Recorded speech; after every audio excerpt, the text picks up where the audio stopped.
Good evening, everybody. Sure, yeah. Can I have your attention, please? Thank you all for coming out this evening for the 8th event that we've organized this semester for the Contemplative Studies program at Brown. How many of you is this your first Contemplative Studies event?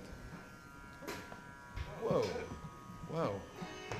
We must have hit a different mailing list. We really need to figure out where. So many of you are from the community, I take it. Yeah, which is wonderful. We try to schedule things. We're always running in kind of conflict with the Brown administration, who says you have to schedule it before people go home to dinner, but we want to schedule it so that people from the community can come. So we've tended to do that over the how many years? 10 years that we've been organizing, 11 years we've been organizing events, and we'll continue to do that. Contemplative Studies, because so many of you are new, I'll take a few minutes to introduce it. My name is Hal Roth, and I'm the Director of Contemplative Studies. I'm a professor of religious studies and trained in classical Chinese Taoism, but particularly interested in the traditions of contemplation, of focused attention practice, that were really the foundation of the Taoist tradition and that we see in many contemplative traditions all over the world. In contemplative studies, we look at human contemplative experience across culture and across time, from scientific, from humanistic, and from artistic points of view. We have established the country's first undergraduate major at a major research university. And in our classes, we emphasize a balance between third-person and first-person approaches.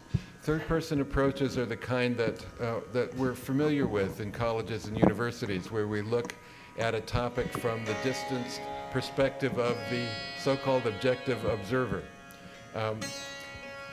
That's a very, very important part of learning and education and scientific work and humanistic research, and we need to obviously keep working with that. But if we're looking at contemplative traditions, we're looking at traditions that have specialized and focused in the transformations of consciousness, and studying that from the outside in, while it has its benefits, doesn't really give you the full benefit of actually experiencing contemplative traditions and experience from the inside out.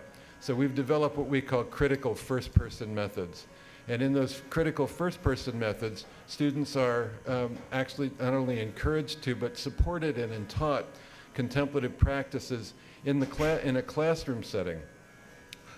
We learn the contemplative practices and teach the contemplative practices that are often embedded in cognitive frameworks from religious traditions, not only religious traditions, but contemplative experience occurs on a spectrum from the kind of experiences that we fall into and that some of us will fall into this evening, from simply relaxing and becoming one with the music, all the way to those practices and experiences which are deliberately cultivated in the great wisdom traditions of the world. So what we do is we encourage students to not only study these from a third person at a distant scientific humanistic perspective, but we teach them the practices and the context in which they're embedded. One of the major differences between contemplative practice, first-person contemplative practice here in university and in a contemplative practice center, is that while we teach you the context, the practice, and the context in which it's embedded, we don't ask you to believe in the veridicality, in the truth of that context and framework. And that's a very important difference. We cannot ask that in a secular university setting. So this is a kind of exciting new field. Some of us have just returned from the 3rd International Symposium on Contemplative Studies in San Diego that had 1,200 people attending. A lot of Brown students we supported in going there. We should also let you know, if you're a student, that there are contemplative practice grants that are available through our website that support students in going and doing a contemplative practice in a specific tradition, but it doesn't matter what the tradition is. You apply for the grant, and there are ways to do that online. We have a wonderful website with a brand new front page, which connects you to videos of past events, a lot of resources in the field of contemplative studies. I urge you to go to that. And also, if you'd like to be on our mailing list, there's a little button on the side that you can click, and you will be added to the mailing list. What we're still hoping to do is set up another button that says, contribute here, but we haven't been able to do that quite yet. Thank you. We have one more, after this evening, one more event coming up, and that's 2 weeks from yesterday. That's the 29th of November. David McMahon, a distinguished professor from Franklin and Marshall, is lecturing on the topic of Buddhist modernism, the way that Buddhism has moved in the 20th century throughout the world, and it's kind of developed into some unique characteristics in its mixing with indigenous religions, but also with the scientific approach that we find very prevalent, particularly in the 20th century. Buddhist modernism is at 4 p.m. on November 29th, and it is in Wilson 302. So that's the bigger picture context. Of course, one of the really important dimensions of studying contemplative experience is the artistic approach.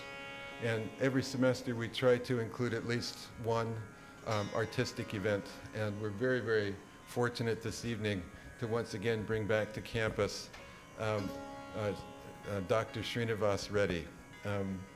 Srini graduated as one of the first South Asian Studies concentrators at Brown in 1998, and he has gone on and gotten a PhD in classical Indian religious literature at Berkeley, and he's now a professor at the Indian Institute of Technology.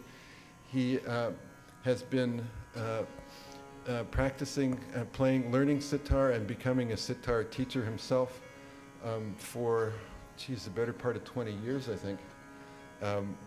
And also it's my great pleasure over the years to have gotten to know him and his family very well and to consider him part of our family. So it's wonderful to welcome Srini back. I mean, how is the family, man? And I just want to say, he's the big guru, man. I swear to God.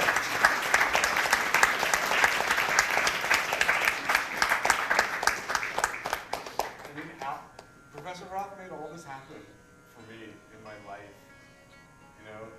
First time we meditated as a class, secretively at Brown when it wasn't allowed, in his attic office. It changed my life. I grew up with Gus, man. I took care of Gus when he was like a kid. Taught him how to play Dungeons and Dragons. Yeah, it's been a privilege. Yeah. Also, I'm very happy to welcome back Ajit Acharya, incredible tabla player, the biologist by day and demon tabla player by night. And joining them today, I'm very happy to welcome back one of our contemplative studies and music concentrators who graduated in 2011, Andrea Chom.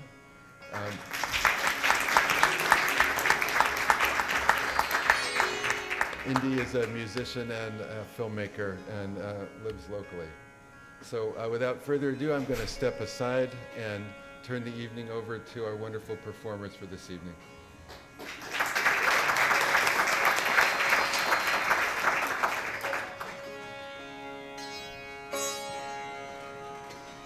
Thank you, Professor Roth. And I really meant it. Studying with masters, I think, is one of the most fundamental thing in our tradition. Anytime you meet anyone who played music, first thing you ask them is, who's your guru? Because the light of the tradition is embodied in these people that you have to have some deep one-on-one contact with to learn something properly. The guru is heavy, which is what the word means in Sanskrit. Serious stuff. But really great stuff too. You learn everything. They're like your parent.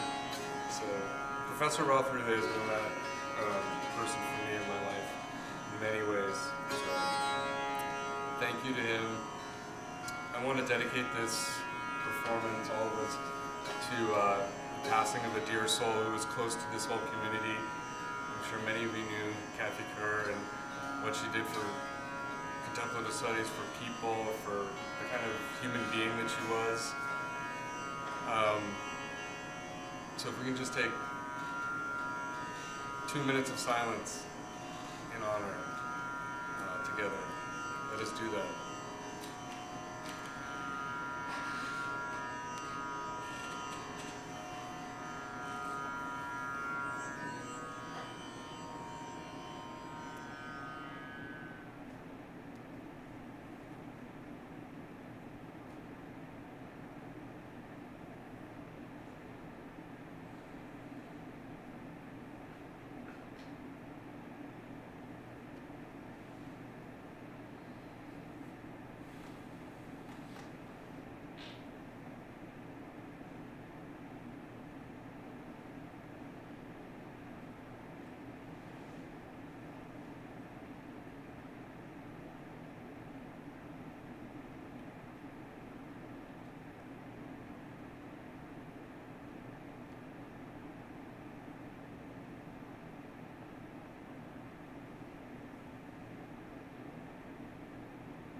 Start with Rag Meg, short piece, short alap followed by composition in Japtala, which is 10 beat cycle. And then second composition, Drut Teen Bala, that's fast 16 beats. And then we'll take a break and talk a little bit about the music and play a second piece. So now Rag Meg. This is the Meg means cloud. So it's the cloud rag. Oh yeah, can we turn the lights down? And people are cheering for lights down? Yes. Yep, yeah, I agree. I like this enthusiastic crowd. Oh yeah, the house volume needs to go up. Says that just a little.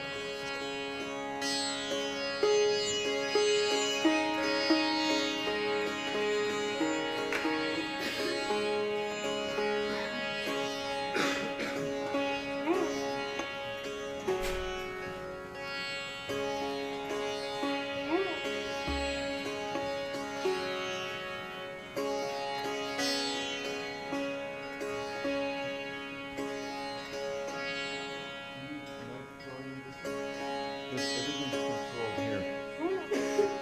Just turn it up. You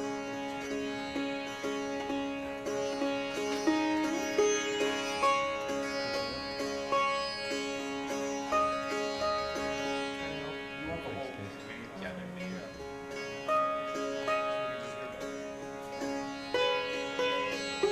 Oh, go back to lighting control. Lighting control. This is the same thing that happens to us. What is this, 100%? There we go.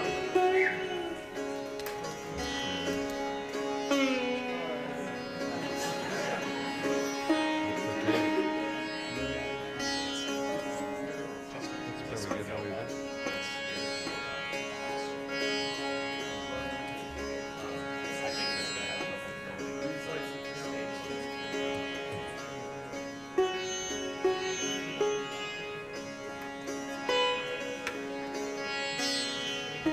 Here, 100%.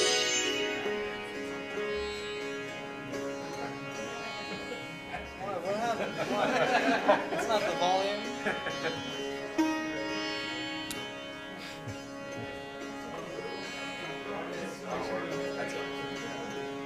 Okay, so Don't touch anything. how about sound? Housemate. House made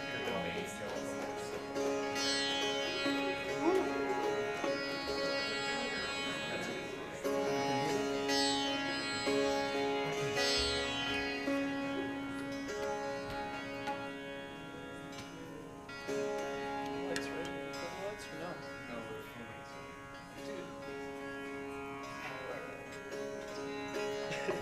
Okay, Rod May, just, Hal mentioned the symposium that we were at, and one of the people, I performed there, and one of the people the day after was like, when you said just relax now, and, let go and listen to the music, he was like, that just made everything in my body just like get relaxed, and it was so good, and like, that's the best compliment you can get, I think, as a performer, to know that you connected with somebody.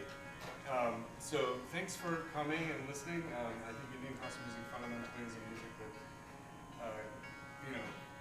is about creating a space and sharing in that space, which is the raga space, in emotional, melodic, and musical connotations. So again, Rag May, Japtala, and then Kirtana.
How many people have never heard Indian classical music before?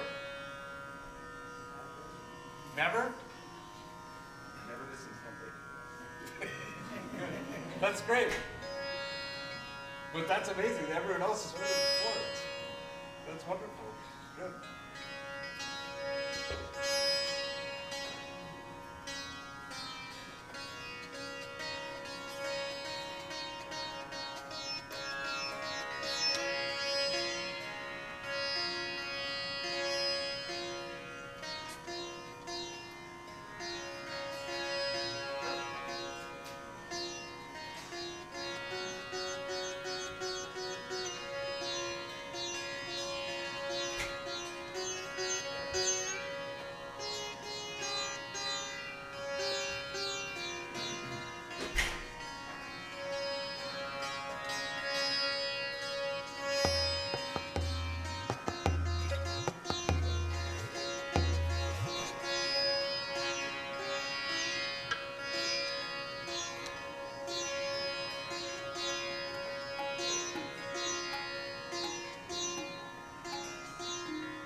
Sitting on the floor, that's the actually appropriate way to be sitting.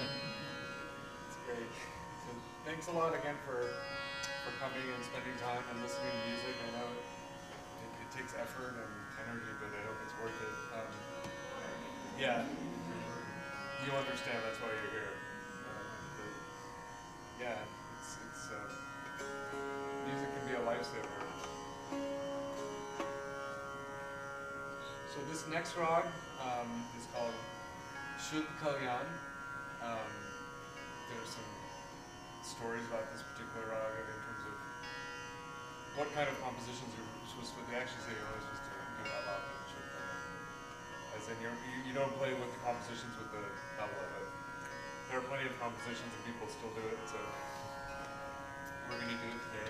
It's also known as Bhoop Kalyan in a way to distinguish it, because it's kind of two little rags, so I can show you very simple about how it works.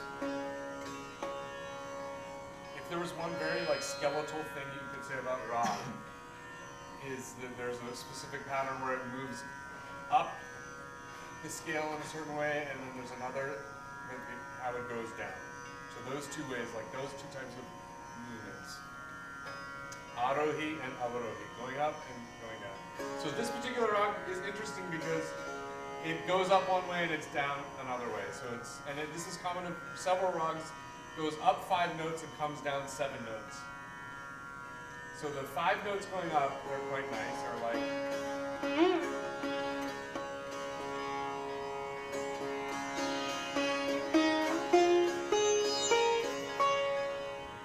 very recognizable. Ba, ba, ba, ba, ba, ba.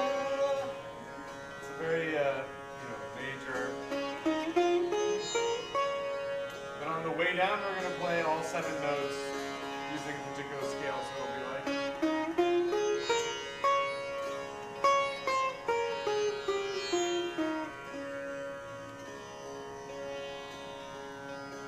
Now that is very not the Rag. Rag is all about that space which is very, formalized and constrained by certain dimensions, but also at the same time being very freeing, as you can constantly explore within each of those parameters, and each Rag is like that. So it's very defined and yet totally explorative at the same time. Right? Same thing with tabla. Because it's like Bach or something, where you have theme and variation, and you can just keep on coming up with themes and variations. It's beautiful. So this Rag, Chut Kalyan.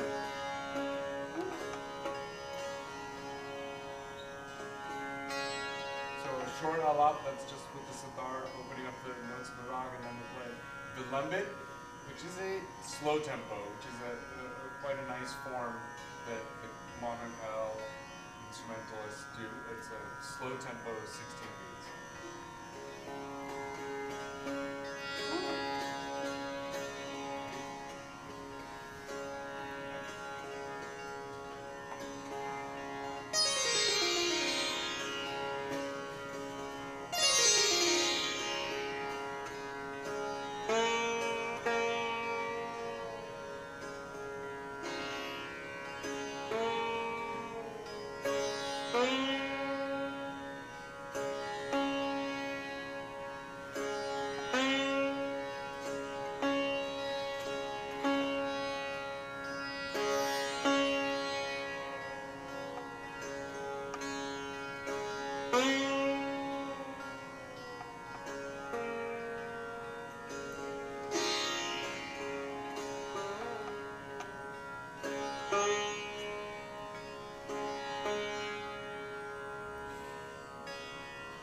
So thanks so much. That was great.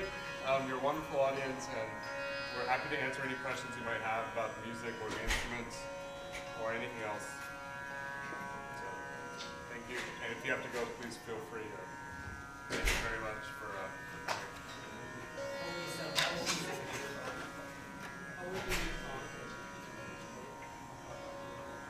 How old? How old is the music? We know about ragas from ancient times, so they're definitely conceptually that old. I would say the idea. Oh yeah, definitely. They evolved. I mean, we can even see in our own kind of tradition how some of the old masters used to play it that way. Now the more standardized format has become this way. I know the music's very hypnotic. This one's for you, Andy. Where did you go? This performance, where did you go? I'm just trying to do the thing, you know? He's not supposed to go anywhere. That's Yeah, exactly. I think he does. I have to, you know, like listen to them, but also not listen to them and just maintain like equanimity and not get too into the beat, but also like not phase out with the beat. And so just try and do the thing. No, anytime I changed, I was messing up. Yeah.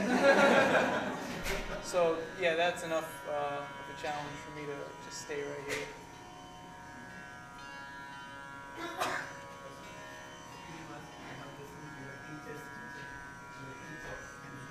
Yeah.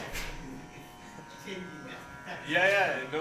I mean, I can't take much credit for all those great masters that you named, but yeah. The music changes. Yeah, absolutely. Were these compositions written down, or were they passed down through oral? Oral. Yeah. I mean, we do have a notation system, but that's pretty recent, at least in the North Indian system.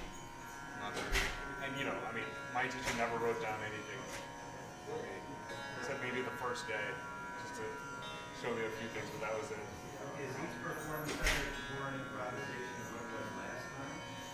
Or do you do each time you do each one of these songs is the same?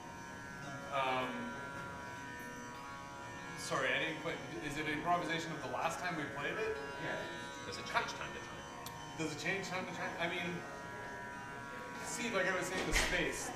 It's the raga space. So like we played these rags, and you can perform those in different formats. So you play different compositions, but it would still be the same rag. In that sense, is that what you're asking?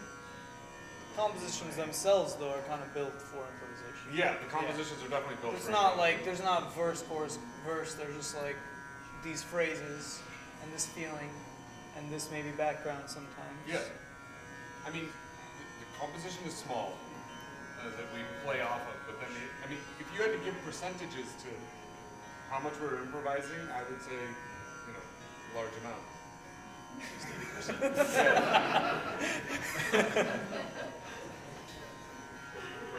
No, I mean that's how it works. Yeah. Not at all. This is a tanpura. It's pretty much a drone instrument that's consistent through all of Indian classical music and a lot of Indian folk music as well, Totally. and just other music Yeah. that comes from that. I mean, it just keeps the tonal bass and the space.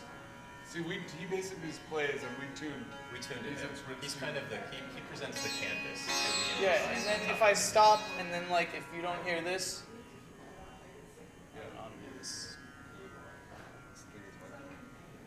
See, it's a whole different space. And then these guys kind of like need to arise out of this feeling. Something like that. Something on the phone that's coming out of that phone? yeah. So sometimes masters will have like just so many of tanpura players, you know. Let's So hear just what your instrument sounds like. yeah. Yeah, it's basically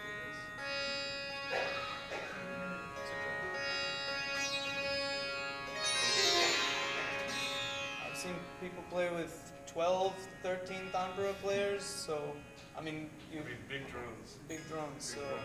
you know, more the merrier. Swamiji. A true Rasika. I think so. Thank you. Thank you so much.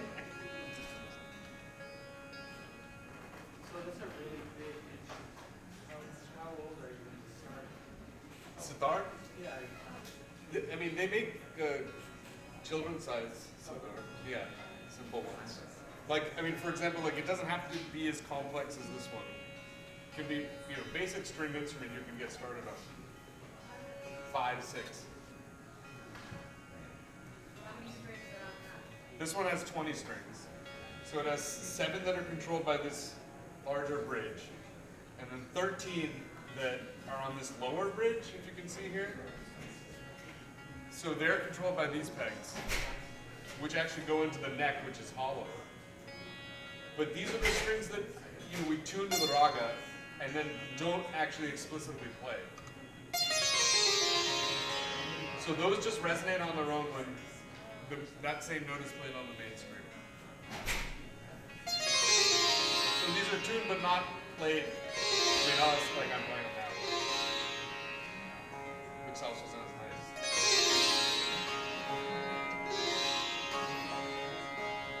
Yeah.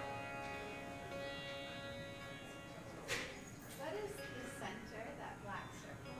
What material is that? Oh, this. So the heads themselves are made out of sheepskin, but the black spot is actually a mixture of iron filings and water-soluble glue. It's kind of like pasted on there. That gives it sort of metallic properties. And makes it tunable. Yeah, and that's the reason why I use talcum powder actually to keep my fingers dry, because this will actually come off on my hand. I sweat. And what about the gold hammer that you were throwing? Right. It's from Thor. This is a tuning hammer, so usually for major tuning, I knock down on these blocks so that tightens the straps, and for minor tuning, I kind of tune up here. So yeah, to make it sharper, I hammer down, and to make it flat, I hammer up. It is Super high tech, super actually. high tech, yeah. That's the crazy thing about it. Right. Talk about the vocals that you have to learn before that go along with playing the tabla. So you have to iterate the sound. Right. So tabla is also an oral tradition. So actually, the way we learn is the sounds that we make from our mouth. We try to emulate on the tabla. So it has a language, and there is a corresponding sound for everything I play. So an example would be na na, dikta dikta, dirikita. And we string these sounds together, and we can actually come up with compositions on our own. So one example would be, so we're playing in 16 beats. Da din din na, da din din na, da din din na, din din na, da din di di di din na, di da na, da din da din da na, di di da din da ka da na, di di da din da ka da na, di di da din da. So playing that on this would sound like this.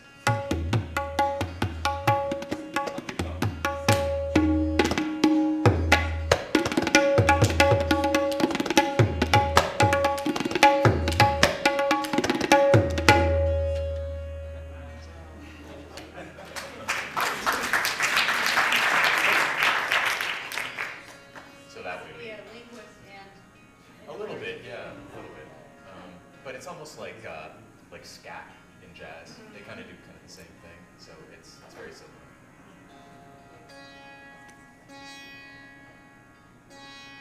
Okay, well, thanks so much, everyone. Thank you.